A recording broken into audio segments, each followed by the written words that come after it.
you've invested heavily in your own development, and you were sharing some of that earlier. How has that shaped your coaching? Well, I think very early on, it was one of the foundational pieces that even got me into doing what I do. So first and foremost, I hired a personal development coach in 2021 when I first moved to Charlotte because I knew I wanted to do something different. Then after that, I had multiple different coaches, whether it be business coaches, personal development coaches, financial coaches. And to me, the biggest thing that it reminded me was that if and when I wanted to do something, I could get there a lot quicker if I had someone in my corner. And then on top of that, it also made me realize that for my own coaching, how could I ever have someone want to invest in me if I would never be willing to invest in myself? And so that was very important to me to know that, hey, I'm willing to put up, have skin in the game myself and come up with some of these things. But then I also just saw how powerful coaching was for me and being able to fast track a lot of the things that I wanted to work on, but also get outsider feedback. And then as I saw how that shaped me, I realized like that could also be something that I'm interested in doing because I know that I have lots of knowledge and I have the personal experience. And so I could blend that too with everything that I've learned to be able to then do that for other individuals. Yeah, it's powerful when you can have someone who is in your corner, right? Yeah. A lot of times we believe we have to do things by ourselves. And so just being able to have that space, have that person who's just there, like you said, Yeah. can help you just get to where you want to go a lot quicker. You mentioned people, right? And you've also mentioned different modalities Yep. that you've utilized just across the board. Sure. Which mentors or modalities have been the most influential and have had the biggest impact on your journey? Well, the one that comes to mind right away for me is just studying the work of Dr. Joe Dispenza, and so I use that a lot, and I share that, and it's in my Instagram bio and everything. But that to me was going back to learn his book called Breaking the Habit of Being Yourself. And within that book, which is a little bit of an older book, but the meditations in that book that I did for, extended period of time that are about an hour long, I did it for multiple, months at a time. That was the most rapid transformation that I saw in my life. And as a result, I realized like, okay, this stuff actually works. Like it actually changing how I see the world, how I show up. And as a result, that got me interested to want to know, well, what would it be like for me to be able to teach this for myself? So being at one of his first retreats, or one of the retreats that I went to for the first time, I realized that he has a corporate training entity. And at the time I was doing nutrition coaching, but I knew what I wanted to do something a little bit deeper, specifically around the work of, mindset and different things. And his work is what I knew really improved my life. And so I got into that. And so diving into understanding how his process could be used in the business landscape and that I was coming from the corporate world really allowed for me to step in and to leverage his modalities, his teachings, and do it in a way that really was able to help improve the people that I was around. That's one for sure. And then I also recently, went back and got a certification through a group called the Enlifted Method, which is a lot around language and language patterns. And I felt that that's also been a great addition to the mindset and the mindset work and understanding of my work with Dr. Joe Dispenza. And it's actually really cool. I was talking with one of my friends and I kind of got brought to my attention that from my understanding, I'm the only individual in the world that's dual certified between the Dr. Joe training and the Enlifted method. And while I don't think that certifications are everything, I do think they are important, but you can also go down the opposite side of things where individuals just take a million certifications but never actually implement any of it. So either way, I think it's really cool to be able to be that person. And, there's about 100 of us globally that actively train with Dr. Joe's work in the corporate setting and just for business professionals and business owners. I think there's around 300 or 400 that are actually certified, but about 100 actively train each year. And then, with the Enlifted group, there's, I don't really know the number, but I know it's less than 1,000 individuals in the world. So it's really cool to be able to pair those two together and allow for those to amplify what I do with my clients. Yeah, really cool too to just see the investment, like you said, that you're pouring back into yourself. Just this continued strive for more knowledge, more experience, more education, but then ultimately, how does that utilize and serve the people that you work with? Sure. For yourself specifically, going through all of that, Yeah. right? Diving into the meditations, diving into these different certifications, having coaches. Yep. What has been some of the biggest personal transformations that you've actually noticed within yourself? Well, one, first and foremost, was the training that I went through with Dr. Joe Dispenza. Being in a room with an individual who leads rooms of multiple thousands of people, and then being in a smaller setting with about 75 other people, just proved to me that it's all about getting into the rooms, and that is what builds your confidence. Instead of saying, oh, this is how can I do this, or this is very scary, you actually lean in. It proved to me that there's no thing too big for me to step into. So I think that was one that was very important. The other thing around it was just building the emotional intelligence around my own life. Like, what were the patterns that I had? And this is, of course, what I teach now with my clients is, what are the patterns that I was holding? What are the beliefs? What are the behaviors that I had that were impacting my life potentially in a negative way? And being able to get that mirror pointed back at me through coaching, that was really important for me to then actually take a step back beyond that. And the cool thing then, of course, that pairs into how I showed up at work. It created, when I think about the work that I did in my last corporate job, I can honestly say that the job that I was at, I stepped into at a very newly established territory. And by the time I left there, I was one of, if not the top salesman there. And I credit a lot of that to the work that I did, because I was able to show up differently mentally and emotionally. And so, there's obviously lots of personal growth that happens, but there's also a lot of professional things that take place as well. Let's do something, because we're talking about this internal game here. Yeah. Let's do something live right now. Okay. You and I, where you actually just kind of walk me through a simple exercise that will shift my state. Okay. Yeah. So one we could do very early on is, I talked about this a little bit earlier, but if anybody was watching this, and Griffin, you could potentially do this, but if you wanted to do this, you could. And this would be very interesting, is you could take a moment and you could start to write down, what is the biggest challenge that you're focusing on, right, in your life. So let's say that you said the biggest challenge that you're focusing on is you have tons of stress from work. Okay, so stress is that overarching theme, if you will, of lots of different emotions. Stress is just a blanket term for lots of emotions derived from the hormones of stress. So think about emotions like sadness, anger, frustration, guilt, hopelessness, anxiety. Those are all parts of stress. So, Griffin tells me, or you tell me, that you have tons of stress going on in your life, particularly because of work. So then I would ask you, okay, how do we start to dissect this a little bit? And how can we start to pay attention to what is the thought and feedback loop associated with that? So you have lots of stress. What is the actual emotion derived from that? What's the message from the body that you experience most often? Oh, I feel lots of anxiety. Okay, that's the message from the body. Okay, great, note taken. Now, what's the message from the mind? If you're anxious, that means that you're thinking about, oh, what happens if this deal doesn't close? What happened if this new hire that I spent all the time training doesn't work out? And so when we can start to unpack that, go, reverse engineer from the emotion to the thought pattern, now we're giving a little bit of insight to, okay, if we could change out the thought of, will this deal work out? And being worried about it versus, what are the upsides to this deal?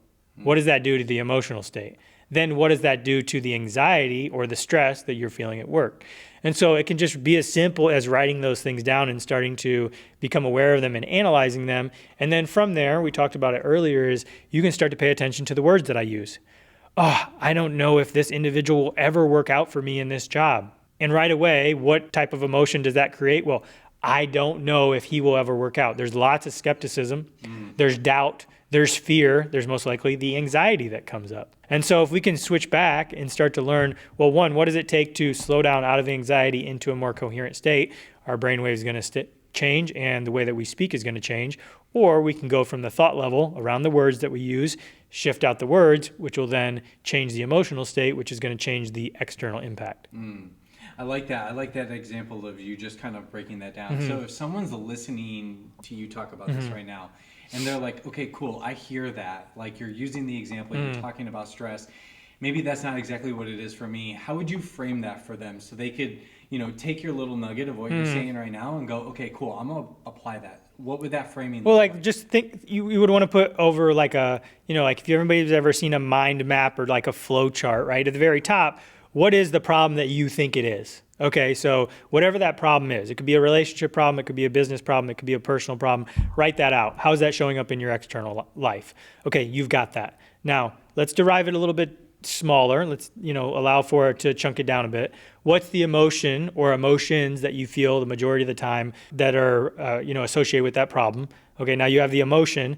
Now, what are the thoughts that you constantly keep thinking that keep evoking that emotion?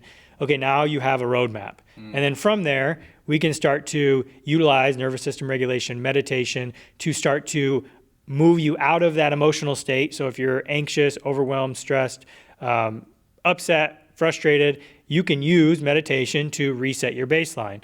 Okay, so now you can change the emotional state. If you wanted to do it in an active way, in more of a conscious manner, if you know what the thoughts are, what are the constant things that are playing through your head, you can start to change the words. Now you pair up changing your emotional state plus with changing your words. Now you start to develop a different mindset, a different perception, a different way of operating, and then the actions you take will shift how that problem shows up. So it's a reverse engineering, if you will. Yeah, I like that. We talked about leadership earlier, and we were talking about language, and Yeah. you're just even describing language right now. A lot of what you've been sharing over our time today is just this idea of the inside out, right? Understanding the internal game ultimately is going to be the driver of everything that happens externally, and also the coexistence between business and life and how Right. it's all connected. So what does that next decade of leadership actually look like for high-performing men? Well, I think now more than ever is that we've got so many new distractions that are coming online. We've got so much tech, so many changes in technology and AI that if individuals want to be a leader that's sustainable long-term, we need to learn what does it take for us to, hone in our personal skills, specifically mentally and emotionally, so that when all of this change comes online, that we don't become so overwhelmed with it that we can no longer lead our teams. Because if we can't do it, imagine what our team is not going to be able to do. And they look up to us, seeing it as a top-down approach. The other thing that comes to mind for me is for a really long time, and one of my friends and who is a international keynote speaker, his name is John Sinet, and he says that, and he's shared this in some of his talks that I've listened to him at, very early on, we focused on IQ. Okay, great. But we don't need to worry about information or intelligence anymore. We have artificial intelligence. Then it goes to EQ, which is very important because we need to have those skills to interact with individuals. But what he talks about is AQ, meaning adaptability quotient. How can you prime yourself as a leader to be the most adaptable? Because things are rapidly changing faster than ever. And so if you're not that leader who's able to change on the fly, then you're actually going to fall behind. And the ones who can are going to be able to the ones that, one, be able to take advantage and leverage that, but are also going to be sustainable long term. So what happens to that man who waits until life slows down to really commit to working on himself? Well, first and foremost, life is not planning on slowing down anytime soon. We can see that in everything that we do. Everything's moving faster and faster than ever before. But if they do believe that, okay, it's time I got to wait until it slows down, what typically ends up happening is they wait until their back is up against the wall, and then it becomes even more difficult for them to want to change. And so to me, it's just a backwards way of thinking. Oh, I'm going to slow down, or once everything slows down, then I will actually be able to work on myself. But what I kind of revert that back and kind of shine the mirror on, well, what if you actually were able to do all that stuff now when it's the hardest? That means it's going to be that much easier when things slow down. So to me, that's, it's just a backwards way of thinking. Yeah. So if people are listening to this and hearing these nuggets of information that you're sharing, or stories, whether it's personal or about other people, and they're starting to see themselves in some of it, whether it's some of the external things you mentioned, whether it's some of the internal things that you're talking about, or even just this curiosity around like, ooh, what's that next step look like for people? Well, I think first and foremost is just noticing that that's going on. That's huge. Some awareness. Another next step that I would say is just get in circles with people who are also thinking the same way, right? Yes, I could coach you and you could come to me and we could get connected, which would be absolutely amazing. But there's tons of us out there. There's tons of individuals. But the one thing that I would say that supported me and helped me the most is getting in rooms with individuals who think in the same way and letting go of other relationships that really impact your environment. So that could be one of the first things that anybody does is just take a look at the people that you're hanging around and wondering how that's impacting you. And if you need to shift who's in that room, go ahead and do that. Now, of course, some of the other things that you could very easily do is you could start learning, because information is the precursor to you taking action.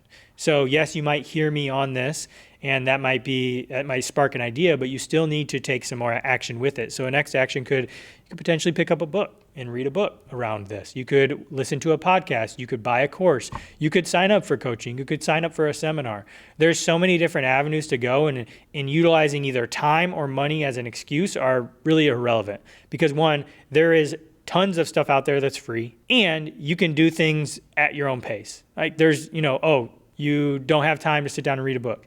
Okay, what's your commute like? You can listen to it on audio.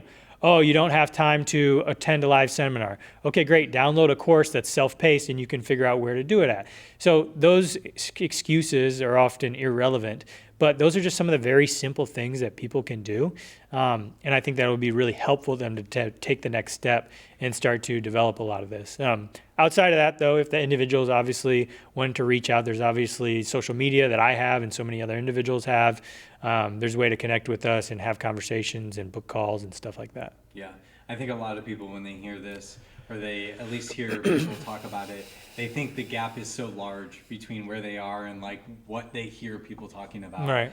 But I think a lot of what you've discussed today is just this chunking of what is that next step and how do you build off of it, right? And so I love that you kind of shared just some of those different avenues because, you may want to get to the 2-hour long meditations that you're talking about, but like you might not have that capacity. And it's like, how can I start small? So I like that you gave them that first step. Speaking of the, kind of those first steps, and you mentioned books, what's one book that you gift most often to people? I would say the one that was most transformative to me that I recommend the most is The Breaking of the Habit of Being Yourself, Dr. Joe Dispenza book. That's more on the mindset and internal rewiring. If it were to be something more on the business side, specifically for anybody listening to this that's a coach, Prosperous Coach is a great book that I recommend very often. And then the other one for my clients that I talk about, because one of the things they oftentimes come to me with is time management and being able to juggle everything that they have going on in their life, is Buy Back Your Time by Dan Martell. And so I think that's super important. So those are three books, not just one, but it just depends on what you're really looking for. What's your favorite way to reset in under 10 minutes? Oh, I like Kimberly Snyder's Heart Align Meditation. 9 minutes free online. You can check it out at our website. Hardest lesson you've learned in business? That growth isn't linear, and having to release the belief and expectation that things are just going to be at an upward trajectory all the time, which is just delusional, but that's also what it takes. What's one belief that you wish more men adopt? I wish more men would adopt the belief that taking care of themselves is the most important thing that they can do, and it's not selfish. What's one thing you'll never compromise on? One of the things I will never compromise on is my own health. So we've been talking about men and their outward approach to just achieving and performing their way through life, and so focused out there. And you did a little bit of describing what is actually going on internally in their minds. Walk me through kind of like a day in the life of one of these high performing men, from waking up all the way to when they go to bed, and where are there like leaks happening in some of their thinking or their mindset, or just talk me through that. Sure. So when it comes to some of the people, the guys that I work with, or when it comes to individuals that I see, when it's their day to day, it starts very early on. Wake up, hit the ground going. A lot of times, first thing in the morning, check their phone, check their email, and right away, that is putting them into a reactive mode. They're living in survival. They're automatically getting distracted. They're putting their attention on the external world and not enough on their internal world to start. So they dive right into that. Now, they may still have a great morning routine, and they may get into the cold plunge, and they may go work out, and they may do everything.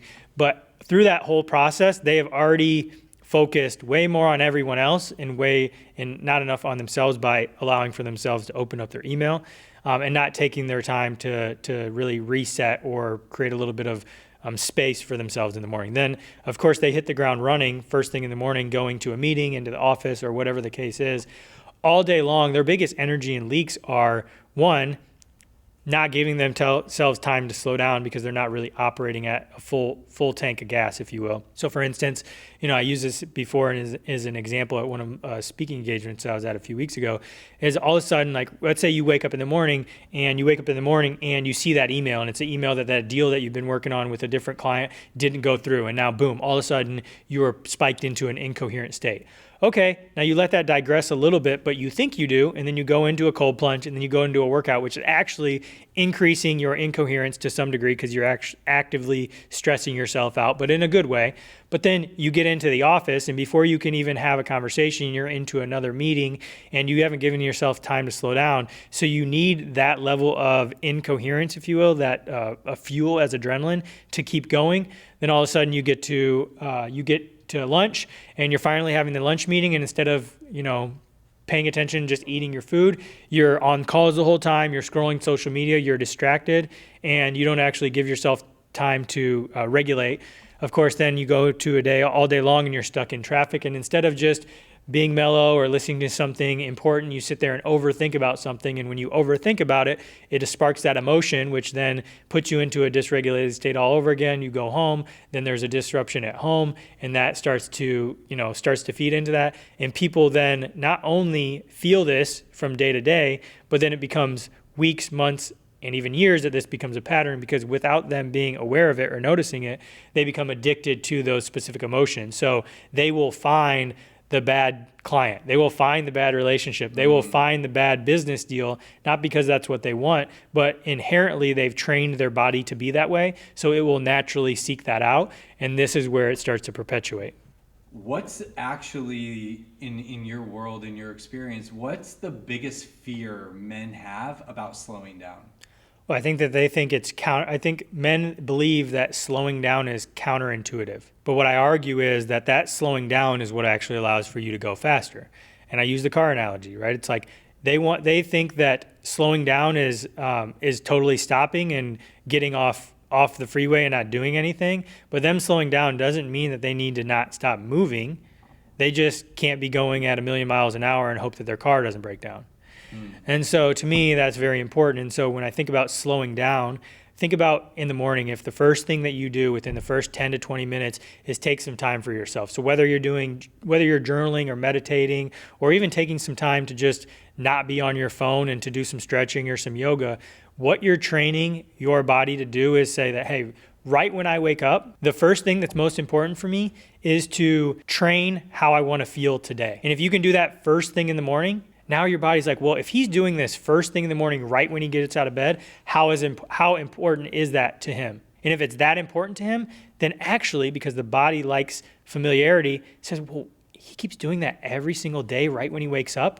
Let's just allow for him to do that and feel that way all day long. And it can start to help create that to be more automatic and more natural.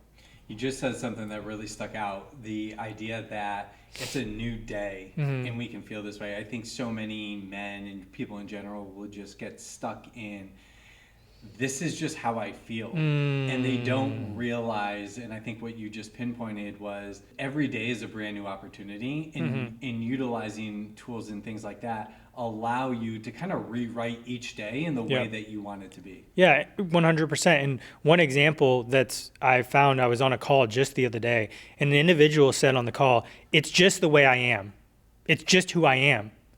But it's just his personality. His personality that's been created by months, years, and decades of repeating the same thing over and over again. So if someone ever wanted to change that, I would just have to start something new. And so personality is not definitive. It's not stamped. So I use this example is that, if someone comes to you, and you may have heard somebody who says this, well, I'm just an angry person. I just worry all the time. I can't help it.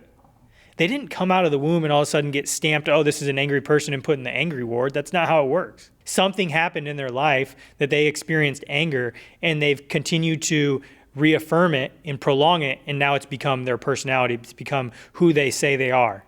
But that can be changed. Just like it was conditioned for them to be that way, you can uncondition it and recondition it to something new.